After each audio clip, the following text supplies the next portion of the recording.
खुदावंद मसीह यीशु में मेरे अजीजों में प्रभु यीशु मसीह के जिंदा मुबारक नाम में आप सबको सलाम अर्ज करता हूं। आपको वेलकम कहता हूं इस इबादत में तशरीफ आवरी के लिए। परमेश्वर का धन्यवाद करते हैं आज की अच्छी संगति के लिए। मैं हमेशा आप सब लोगों के लिए दुआए खैर खुदा बाप से मांगता हूं, उसका फजल आप पर हमेशा बना रहे, और न सिर्फ आपके लिए बल्कि हम कुल जहान के लिए हमेशा दुआ गो रहते हैं। खुदा बाप सब पर रहम करे और सब पर अपना अनुग्रह बनाए रखे। अजीजों, आज की संगति में परमेश्वर ने हमें आने का मौका दिया, और आज इस स्पिरिचुअल फेलोशिप में हम जिस वचन पर मनन करेंगे वो संत पौलुस ने कुलस्सियों को ये पत्र लिखा है। कुलस्सियों की पत्री आप अपनी बाइबल में खोलें, उसका 2 अध्याय निकालें और 4 से 7 पद मैं आपके सामने पढ़ूंगा, आप अपनी बाइबल में देखें। ये मैं इसलिए कहता हूं कि कोई आदमी लुभाने वाली बातों से तुम्हें धोखा ना दे, क्योंकि मैं गो जिस्म के एतबार से दूर हूं मगर रूह के एतबार से तुम्हारे पास हूं, और तुम्हारी बाकायदा हालत और तुम्हारे ईमान की जो मसीह पर है मजबूती देखकर खुश होता हूं।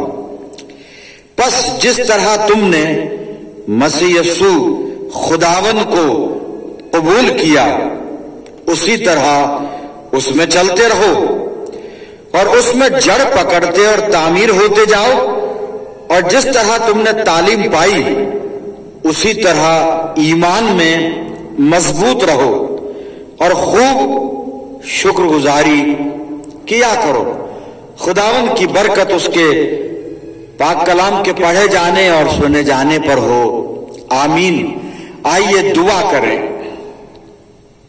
खुदावंद मसीह यीशु में प्यारे बाप आसमानी, ये वक्त है तेरे जिंदा मुबारक कलाम पर मनन करने का। हम दुआ करते हैं प्रभु जी, हम में से हर एक को पाक रूह का मसा अता फरमा कि हम पवित्र आत्मा की अगुवाई में होकर तेरे पाक मुबारक और जिंदा कलाम को सुन सकें, सीख सकें, समझ सकें और इसको अपनी जिंदगियों में जज्ब करने वाले हों। प्यारे आसमानी बाप, जब तक हम तेरी रिफाकत में हैं, हमारे चारों तरफ अपने पाक फरिश्तों की सेना का बाड़ा बांधना कि शैतान हमें कहीं से भी दखल न देने पाए। प्यारे बाप, होने दे जब ये वचन रूपी बीज हमारे दिल की जमीन पर गिरता है तो हमारी जिंदगियों में जड़ पकड़े और बहुत सा फल लाए।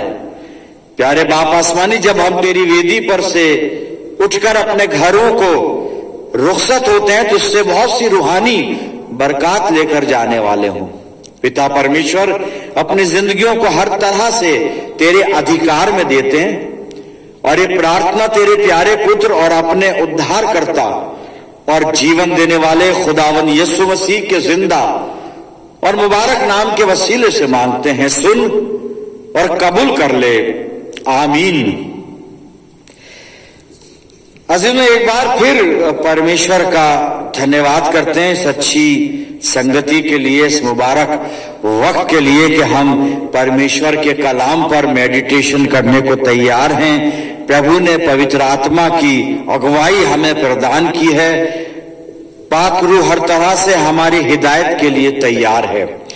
पौलुस रसूल का खत कुलस्सियों के नाम या कुलस्से नगर की मंडली के नाम, और इसका 2 अध्याय 4 से 7 पद मैंने आपके सामने पढ़े। आज जो 3 वर्ष है जिस आयत पर हम ध्यान करेंगे वो 6ठा पद है। कुलस्सियों 2 और 6 आयत, इसको मैं दोहराता हूं, आप अपनी बाइबल में देखें। यहाँ पे लिखा है, बस जिस तरह तुमने मसीह यीशु खुदावन को कबूल किया उसी तरह उसमें चलते रहो। पौलुस कुलस्से नगर की मंडली को ये पत्र लिख रहा है। कुलस्सियों को ये खत पौलुस ने लिखा है। रोम की जेल में पौलुस है, और वहां से तुखिकुस के हाथ पौलुस ने ये खत भेजा कुलस्से नगर की मंडली को। और बहुत सारी चीजें इस पत्री में हम पाते हैं, पर अभी इस वक्त जो कीवर्ड्स हमारे मनन के लिए है, जो आज जो आयत हमारे सामने है, वो ये है, कलीसिया को पौलुस के द्वारा ये सलाह दी जा रही है, ये कहा जा रहा है। इस पद में पौलुस कलीसिया का मार्गदर्शन कर रहा है। और एक बड़ी अहम बात यहां पर छठे पद में हम पाते हैं, पढ़ते हैं। पौलुस कहता है कलीसिया को, बस जिस तरह तुमने मसीह यीशु खुदावन को कबूल किया, उसी तरह उसमें चलते रहो। कलीसिया ने खुदावन मसीह यीशु को कबूल किया। विश्वासी लोग जो हैं, चाहे वो हो कलीसिया के लोग, चाहे हम हो, हमने मसीह यीशु को कबूल किया, हमने उसको ग्रहण किया। चाहे हमने खुद बजाते खुद उसको अपना पर्सनल सेवियर कबूल किया, चाहे हम मसीह खानदान में पैदा होकर मसीही हैं, विश्वासी हैं, चाहे हम 2 पीढ़ियों से, 3 पीढ़ियों से, 5 पीढ़ियों से, 7 पीढ़ियों से, 14 पीढ़ियों से हम मसीही हैं, लेकिन मसीह यीशु को कबूल करना एक ये पर्सनल बात है, ये व्यक्तिगत जीवन का मामला है। तो हमने किसी ना किसी रूप में खुदावंद मसीह यीशु को कबूल किया है। यहां पर हकीकत यह है कि कुलस्से नगर की जो कलीसिया है, ये नए विश्वासी हैं, मसीह यीशु पर ईमान लाए हैं, खुदावंद मसीह यीशु को कबूल किया है, ये उनको लिखा जा रहा है। लेकिन ये आयत हमसे भी ताल्लुक रखती है, क्योंकि हमने भी मसीह यीशु को अपना व्यक्तिगत उद्धारकर्ता कबूल किया है, स्वीकार किया है, ग्रहण किया है, माना है, और वो है भी। और यहां पर पौलुस कलीसिया को जो बात सिखाना और बताना चाह रहा है, वो ये है कि पौलुस कलीसिया से हम कलाम है, कहता है कि जिस तरह तुमने मसीह यीशु खुदावंद को कबूल किया, ठीक है, कबूल किया, अब आगे कहता है वैसे ही उसमें उसी तरह से चलते रहो। प्रियजनों, पौलुस ये बताना चाह रहा है, कबूल करना एक काम है, एक अलग बात है, लेकिन फिर खुदावंद मसीह यीशु के अंदर चलना, यीशु मसीह में चलना, उस पर चलते रहना, वो एक अलग बात है। यहां लिखा है उसी तरह उसमें चलते रहो, यानी प्रभु यीशु मसीह में चलते रहो। अब कैसे चलते रहो, थोड़ा सा उसका खुलासा करेंगे। यानी कबूल कर लिया, वो एक अलग बात है, अब उसमें चलना, यीशु मसीह में चलने का मतलब यह है उसकी आज्ञाओं का पालन करना, अपनी जिंदगी में खुदावंद मसीह यीशु को जीना, अपनी जिंदगी के कामों से, अपनी जिंदगी की आदतों से, अपनी जिंदगी के व्यवहार से प्रभु यीशु मसीह को डिमॉन्स्ट्रेट करना, और अपनी जिंदगी से मसीह यीशु की गवाही देना, चाहे बोलकर गवाही दें, चाहे अपने कामों से गवाही दें।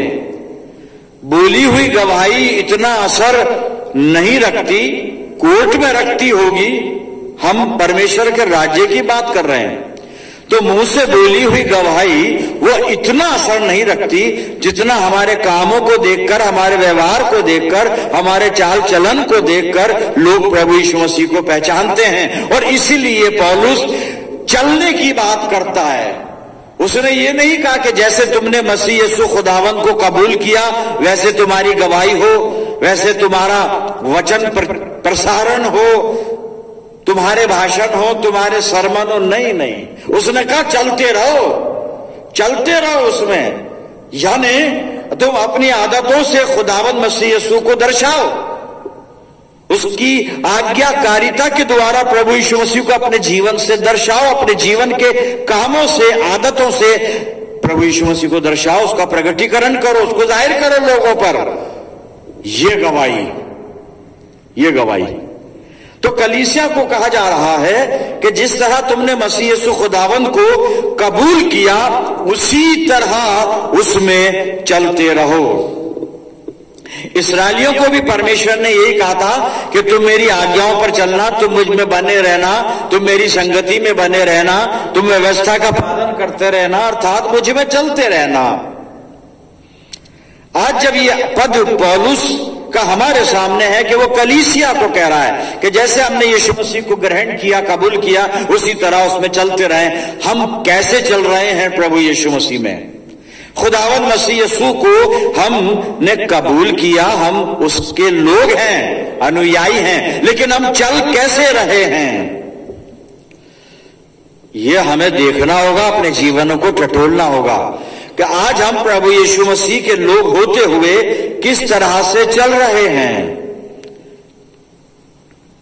यीशु मसीह ने बहुत सी बातें बताई आज्ञाओं में, अपनी आज्ञाओं में, अपने अन्य पर्वतीय उपदेशों में उसने बताया है कि हमें कैसे चलना है प्रभु यीशु मसीह को डिमोन्स्ट्रेट करते हुए, ताकि हमारी जिंदगी से प्रभु यीशु मसीह की महिमा अन्य लोगों पर प्रकट हो। बताया है हमें यीशु मसीह ने, पौलुस ने अपनी पत्रियों में बताया है, अलग अलग तरीके से बताया गया है। पतरस ने भी बताया है, याकूब ने भी बताया है, अन्य चेलों ने भी बताया, यूहन्ना ने भी बताया है। पर हमारे सामने कुछ विषय होने चाहिए, कैसे चलें, कुछ बातें, साफ शब्द होने चाहिए कि क्या क्या करना है इस चलने में। तो जिस तरह परमेश्वर ने इस्राएलियों को सिखाया था कैसे चलना है, आइए हम वहां पर चलते हैं और यहोशू की पुस्तक को खोल लेते हैं और यहां पर 23 अध्याय को निकाल लेते हैं। 4 चीजें हैं कैसे चलना है। चाहे हम बात करें इस्राएलियों की कि परमेश्वर ने उनको कैसे चलना सिखाया था, अब चाहे पौलुस के खत की इस हम पद को जो हमारे सामने है कि जिस तरह तुमने यीशु मसीह को कबूल किया उसमें चलते रहो, तो भी यहां भी वो 4 बातें हैं जो आज भी हमारे जीवन पर लागू होती हैं कि हम किस प्रकार से यीशु मसीह में चलते रहें, चल सकते हैं, चलना चाहिए जी। 4 बातें तो हम पुराने नियम में हैं और यहोशू की पुस्तक हमारे सामने, आप अपनी बाइबल को हाथ में ले लें और 23 अध्याय, पहली चीज जो है यहां पर यहोशू 23 और 6 पद के पहले हिस्से में लिखा है, इसलिए बहुत हियाव बांधकर, कौमा लगा दिए वहां पर लिखने वाले ने। ये चलना सिखाया जा रहा है लोगों को खुदा के पीछे कैसे चलना है। हम आज सीखेंगे प्रभु यीशु मसीह में कैसे चलना है, लेकिन 4 बातें हैं। सबसे पहले हियाव बांधकर, यानी मजबूत होकर, बलवंत बनकर हमें चलना है। ये पहला काम है कि हम बलवंत बन जाएं। अब बलवंत बनने के लिए करना क्या है भाई, आइए इसका खुलासा कर लेते हैं। तो हम नए नियम में पौलुस ही से पूछ लेते हैं और दूसरा थिमुथियुस निकालिए, उसका 2 अध्याय, और फिर मैं पहला पद पढ़ूंगा। दूसरा थिमुथियुस 2 अध्याय और पहले पद में अब बलवंत कैसे बनना है, कैसे हियाव बांधना है, मजबूत कैसे होना है, सुनिए। इसलिए हे मेरे पुत्र, पौलुस थिमुथियुस को लिखता है बलवंत कैसे बने। इम्यूनिटी बूस्टर नहीं लेना है, कोई ड्राई फ्रूट्स या फ्रूट्स नहीं खाने, जिम में नहीं जाना है। स्पिरिचुअल बलवंत बनने के लिए क्या करना है देखते हैं, पौलुस बता रहा है।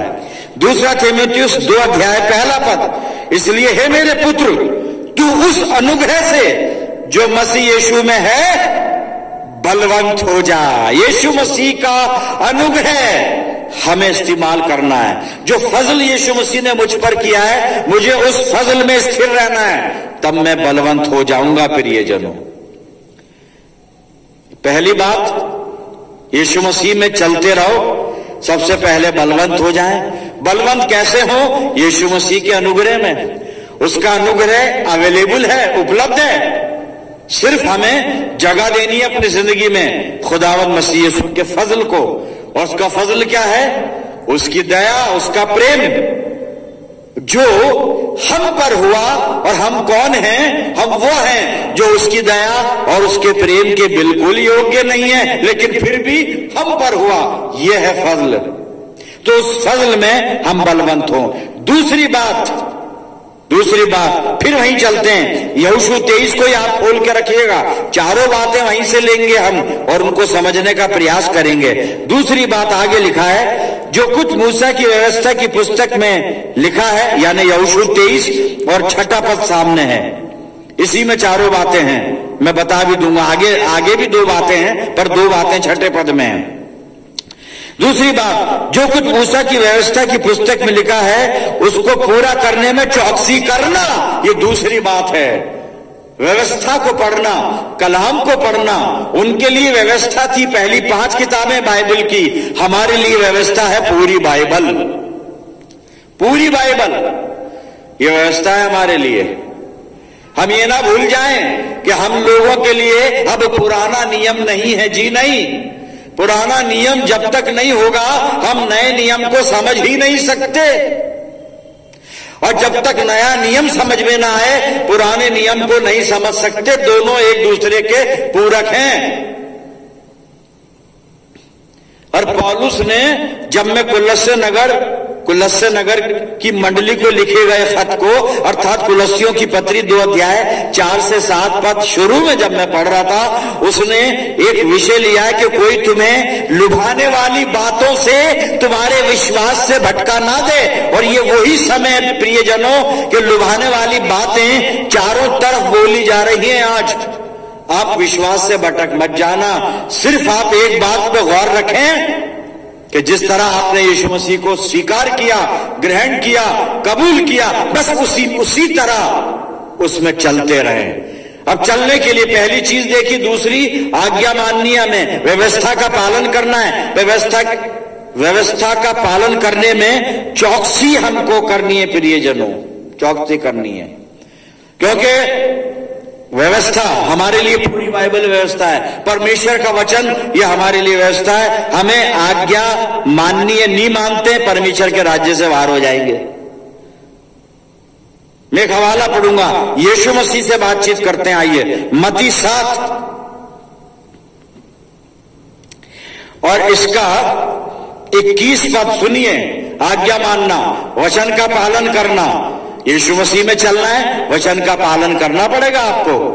तो यीशु मसीह बता रहा है, आइए उसकी सुनते हैं। मत्ती 7:21 पद, जो मुझसे हे प्रभु कहता है उनमें से हर एक स्वर्ग के राज्य में प्रवेश ना करेगा।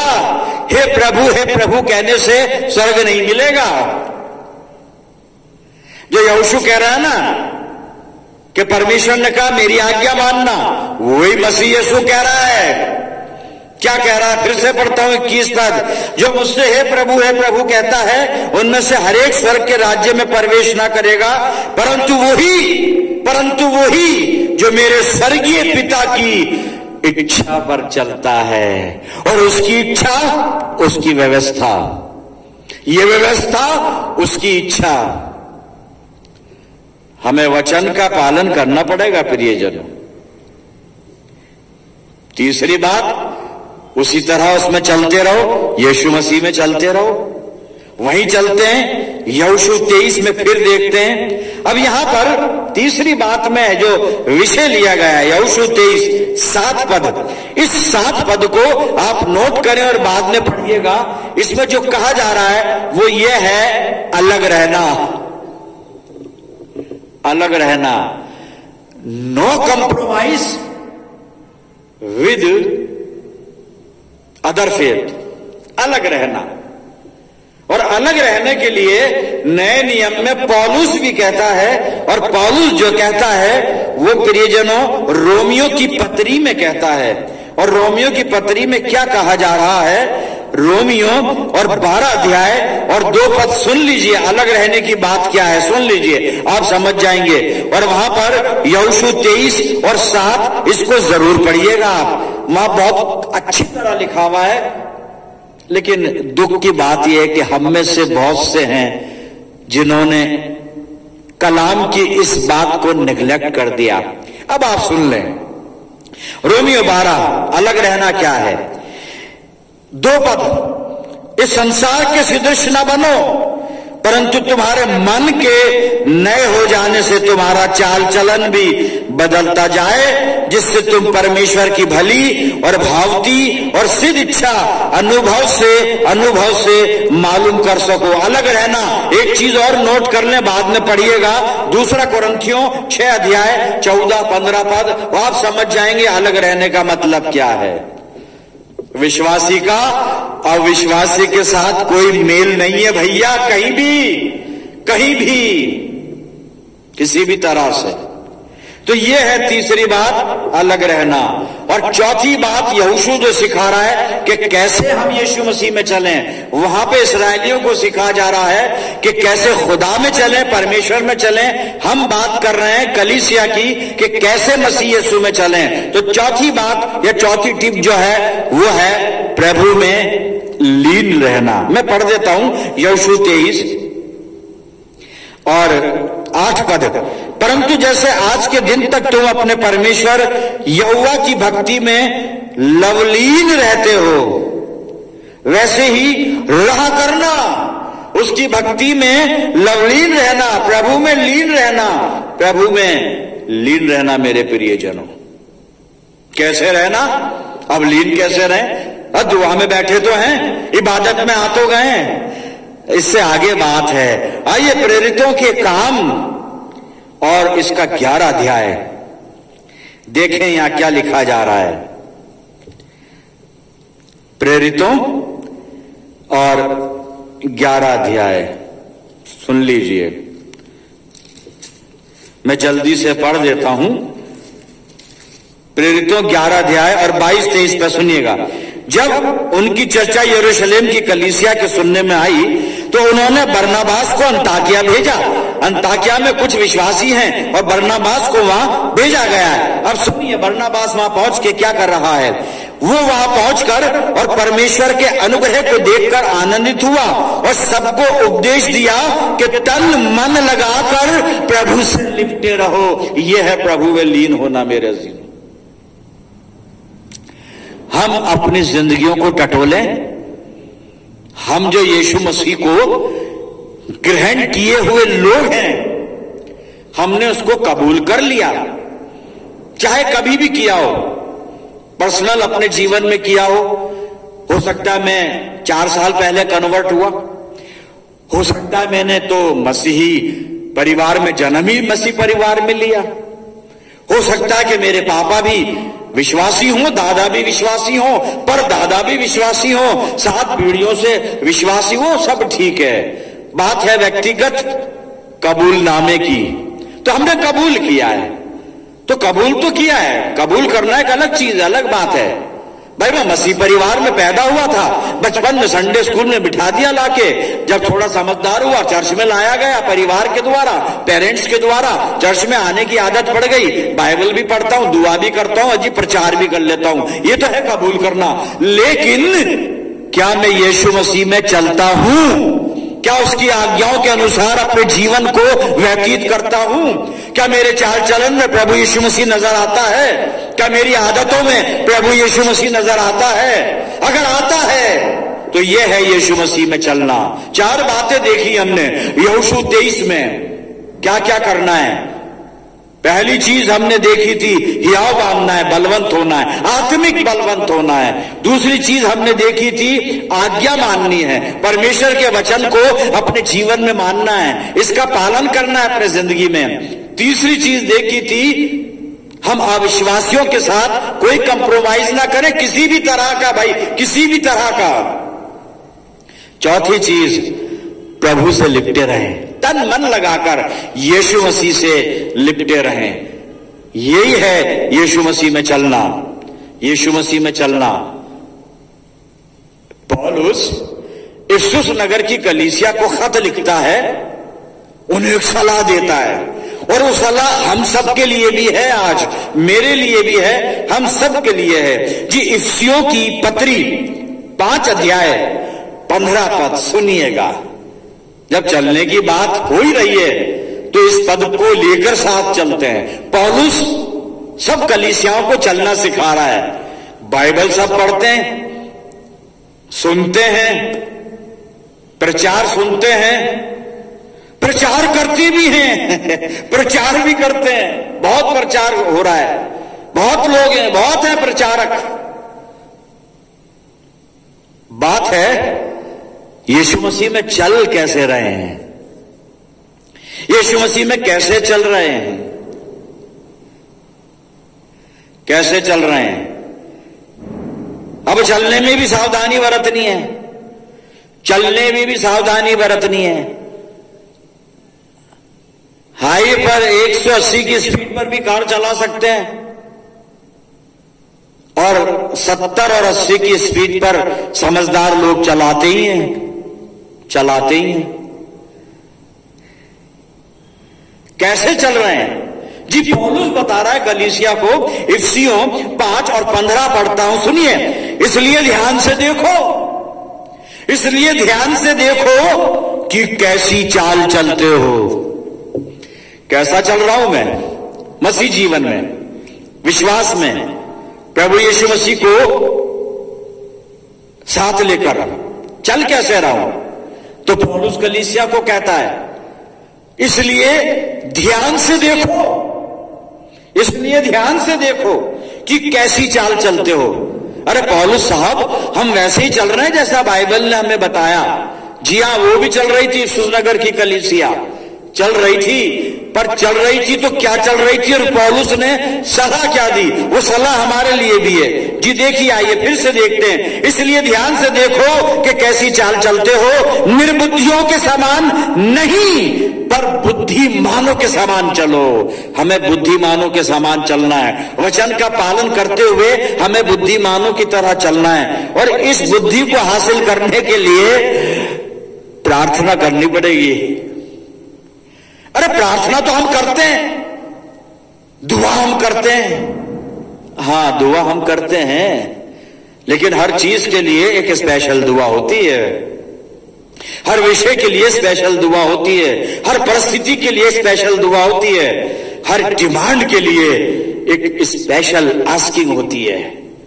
ध्यान से देखो कैसे चलते हो, ध्यान से देखो कैसे चलते हो। और चलने से पहले लेकिन प्रार्थना करें। प्रार्थना कौन सी करनी है? भजन संहिता 143 को निकाल लीजिए और दाऊद दुआ करता है। सुनिए दाऊद की दुआ। जब बात चलने की हो रही है तो ये प्रार्थना, हम ये दुआ करें। आखिरी हवाला पढ़ते हैं, सुनिए भजन संहिता 143 10 पद।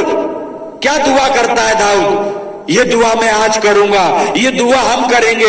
यहां नहीं करेंगे, व्यक्तिगत जीवन में अपने कमरे में बैठकर अकेले में खुदा से बात करेंगे, तब चलना आएगा, तब चलना आएगा, तब चलना आएगा मेरे अजीजों। आइए दुआ सुनते हैं। दाऊद दुआ कर रहा, भजन संहिता 143 10 पद। खुदा से बात करता है। हम ये बात करें अपने परमेश्वर से, मुझको ये सिखा। बहुत दुआएं होती है खुदा बाप से, खुदा बाप मुझको ये सिखा, खुदा बाप मेरे बच्चे को इतना सिखा दे, इतना सिखा दे कि वो जिस एग्जाम में बैठता है फर्स्ट आए, 100 में से 100 नंबर लाए। हमारी दुआएं ये होती हैं। दाऊद की दुआ ऐसी दुआ नहीं है। क्या सीखना चाह रहा है? सुनिए 10 पद, भजन संहिता 143। मुझको ये सिखा कि मैं तेरी इच्छा कैसे पूरी करूं। हम ये सीखते हैं कि प्रभु हमें ऐसी बुद्धि दे कि हम अपनी इच्छाओं को कैसे पूरा करें। दाऊद की दुआ विपरीत प्रार्थना है। कहता है प्रभु अरे खुदा बाप मुझको ये सिखा कि मैं तेरी इच्छा कैसे पूरी करूं, क्योंकि मेरा परमेश्वर तू ही है। तेरा भला आत्मा मुझको धर्म के मार्ग में ले चले।